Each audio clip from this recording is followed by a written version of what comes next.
নমস্কার বন্ধুরা, সহজ পাঠ A to Z ইউটিউব চ্যানেলে তোমাদের সকলকে স্বাগত জানাই।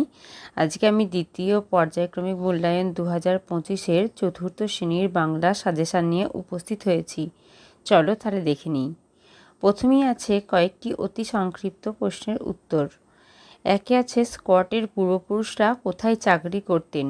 স্কটের পূর্বপুরুষরা সামুদ্রিক বিভাগে চাকরি করতেন। 2 আছে অ্যাডভেঞ্চার বর্ষায় গল্পের কথক কী সূত্রে বাড়ি এসেছিলেন? অ্যাডভেঞ্চার বর্ষায় গল্পের কথক গ্রীষ্মের ছুটিতে বাড়ি এসেছিলেন। 3 আছে জলের দেবতা বলে কাকে আমাজনের বাসিন্দারা মানে? বোতকে। 4 আছে ইংল্যান্ডের দক্ষিণ মেরু অভিযানের আয়োজক সংস্থার নাম কি? মানে দক্ষিণ মেরু অভিযানটা ইংল্যান্ডের কোন সংস্থা আয়োজন করেছিল? Royal geographical society. 5 আছে ক্যাপ্টেন স্কট কত সালে জন্মগ্রহণ করেন? ক্যাপ্টেন স্কট 1868 খ্রিস্টাব্দের 5ই জুন জন্মগ্রহণ করেন। 6 আছে 1901 সালে কোন জাহাজে করে স্কট দক্ষিণ মেরুর উদ্দেশ্যে যাত্রা করেন? ডিসকভারি। 7 আছে রয়্যাল জিওগ্রাফিক্যাল সোসাইটির প্রেসিডেন্ট কে ছিলেন? স্যার ক্লেমেন্টাস মার্খাম। তারপর 8 আছে 1902 সালে কোন দ্বীপে নোঙর ফেলা হয়? কিং এডওয়ার্ড দ্বীপে নোঙর ফেলা হয়। 9 আছে 1910 সালে কোন জাহাজে করে স্কট দক্ষিণ মেরুর উদ্দেশ্যে আবার যাত্রা করেন? টেরানোভা জাহাজে করে যাত্রা করেন। 10 আছে দক্ষিণ মেরু প্রথম আবিষ্কার কে করেন? নরওয়ের অধিবাসী আমুন্ড সেন। 11 আছে দক্ষিণ মেরু অভিযান রচনাটি লেখকের কোন বই থেকে নেওয়া হয়েছে? নতুন যুগের মানুষ বই থেকে নেওয়া হয়েছে। 12 আছে স্লেজ কি? স্লেজ হলো বরফের ওপর চলার জন্য কাঠের পাটাতন দিয়ে তৈরি গাড়ি, যা কুকুরে টানে আবার চাকা লাগানো হয়, দু রকমই হয়। তাহলে স্লেজ হচ্ছে বরফের ওপর দিয়ে চলার এক প্রকার গাড়ি, যেটা কুকুর অথবা কুকুরেও টানে বা চাকা দিয়েও যাওয়া যায়। 13 আছে আলো নাটকটি কার লেখা? আলো নাটকটি লীলা মজুমদারের লেখা। 14 আছে শম্ভুর বয়স কত? শম্ভুর বয়স 12 বছর। নিতাই কে? নিতাই হচ্ছে পাঠশালার ছাত্র। 16 আছে শম্ভুদের বাড়ির পিছনে কোন পাহাড় ছিল? শম্ভুদের বাড়ির পিছনে সুজনি পাহাড় ছিল। 17 আছে কারা শম্ভুকে ভয় দেখিয়েছিল? পেঁচা, গাছ, বনবিড়াল, মনসা ঝোপ আর হচ্ছে বাদুড়ের দল। 18 আছে আলো নাটকে মোট কটি চরিত্র আছে? আলো নাটকে 4টি চরিত্র আছে। 19 আছে দাদুর পায়ের ব্যথা কোন ওষুধে সারবে? হাড়ভাঙা গাছের পাতা বেটে মধুর সঙ্গে লাগালে দাদুর পায়ের ব্যথা সারবে। 20 আছে টমবয় শব্দের অর্থ কি? টমবয় শব্দের অর্থ হচ্ছে ডানপিটে। 21 আছে ফেনা ভাত কি? ফ্যান সমেত ভাত। 22 আছে অশ্বিনী কুমার দত্ত কে ছিলেন? অশ্বিনী কুমার দত্ত ছিলেন সমাজসেবী, ভাষাবিদ, শিক্ষক। 23 আছে 5 ভাই বোনের কাছে কটি ছাতা ছিল? তাপিমারা একটি ছাতা ছিল। 24 আছে কোন নদীকে খ্যাপা নদী বলা হয়েছে? ধলেশ্বরী নদীকে খ্যাপা নদী বলা হয়েছে। 25 আছে সত্যি চাওয়া কার লেখা? সত্যি চাওয়া নরেশ গুহের লেখা। 26 আছে কোন নদীকে লক্ষ্মী মেয়ে বলা হয়েছে? ইছামতি নদীকে লক্ষ্মী মেয়ে বলা হয়েছে।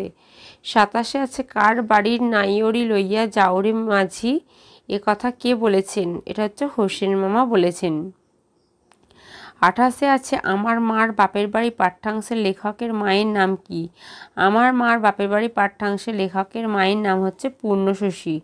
29 আছে হোসেন মামা লেখকের মাকে কি উপহার দেন? 1 কাঁদি পাকা কলা ও 2টি কাঁঠাল উপহার দেন। 30 আছে নাইয়রি শব্দের অর্থ কি? নাইয়রি শব্দের অর্থ হচ্ছে পূর্ববঙ্গের কোনো বধূর নদীপথে বাপের বাড়ি যাত্রা। 31 আছে আমাজনের জঙ্গলে পাঠ্যাংশটি কার লেখা? অমরেন্দ্র চক্রবর্তীর লেখা। 32 আছে উবা কোন শহরকে বালির দেশ বলেছে? উবা কলকাতা শহরকে বালির দেশ বলেছে। 33 আছে উবা কি দিয়ে ছবি আঁকায় ওস্তাদ? উবা খড়কুটো দিয়ে ছবি আঁকায় ওস্তাদ। অশ্বিনী কুমার দত্তের গ্রামের নাম কি? উত্তর হবে বাটাজোর। 35 আছে দিনের বেলা পাঠশালার দুরন্ত ছেলের নাম কি? শম্ভু। 36 আছে লেখিকা রানীচন্দ্রের মায়ের নাম কি? পূর্ণশশী দেবী। 37 আছে শুক্তি সওদাগরকে কি নজরানা দেবে? শুক্তি সওদাগরকে মুক্তামালা নজরানা দেবে। 38 আছে আমাজন শব্দের অর্থ কি? আমাজন শব্দের অর্থ হচ্ছে বীর রমণী। 39 আছে কার নাকের নোলক ছিল? সেজ পিসিমার মেয়ের নাকে। 40-এ আছে সেজ পিসিমার গ্রামের নাম কি? চন্দ্রহাড়। 41-এ আছে শম্ভুর দাদু বন থেকে কি কি খুঁজে আনে? এটা জাদু হয়ে গেছে, দাদু হবে। নানা গাছ, ওষুধ, আঠা, মধু। এরপরে আছে দু এক কথায় উত্তর দাও। একে আছে বোতর শারীরিক গঠনের পরিচয় দাও। বোতর শরীরের গঠন লম্বা, তার নাক বা ঠোঁট খুব সরু, লম্বায় প্রায় 1-1.5 হাত, মস্ত বড় মাথা এবং তার লেজটি শরীরের শেষ প্রান্ত থেকে দুদিকে ভাগ হয়ে গেছে। তার গায়ের রং ছিল গোলাপি মতো। হোসেন মামা কি কি উপহার এনেছিলেন? হোসেন মামা 1 কাঁদি পাকা কলা ও 2টো কাঁঠাল এনেছিলেন। 3-এ আছে নৌকোয় কি কি রান্না হয়েছিল? নৌকোয় মোটা লাল চালের ভাত, কাঁচা লঙ্কা দিয়ে ইলিশ মাছের ঝোল। 4-এ আছে ছেলেবেলা থেকেই সামুদ্রিক অভিযানের স্কটের আগ্রহ ছিল কেন? স্কটের পূর্বপুরুষরা অনেকেই সামুদ্রিক বিভাগে চাকরি করতেন, তাই জন্ম থেকেই স্কটের সমুদ্রের প্রতি টান ছিল। 5-এ আছে ধলেশ্বরী নদীকে খ্যাপা নদী বলা হয়েছে কেন? ধলেশ্বরী নদী একটি বড় নদী, তালে বেতালে চলে। এলোপাথারি ঢেউয়ের ধাক্কা কখনো এদিক থেকে ওদিকে লাগে, কখনো ওদিক থেকে এদিকে। চলার তাল রাখতে জানে না এই নদী, তাই এই নদীকে খ্যাপা নদী বলা হয়েছে। তাহলে আজকের ভিডিও এই পর্যন্তই। আবার পরের দিন নতুন কোনো ভিডিও নিয়ে তোমাদের কাছে হাজির হব।